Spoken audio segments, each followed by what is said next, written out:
Hi! First time ko dito sa YouTube. So, hindi ko alam kung ano ang gagawin. Mag-jumping rope ako. Routine workout, cardio. So, let's start.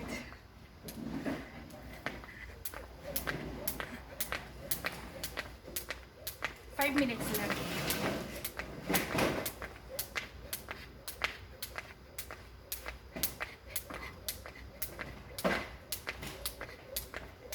Ito ang workout ko.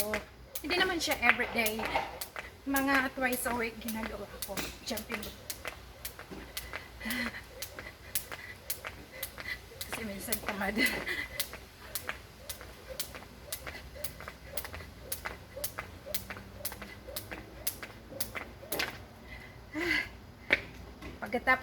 Pagkatapos ko mag-jumping rope, nag-squat ako. Mag-squat ako for mga 20 squat.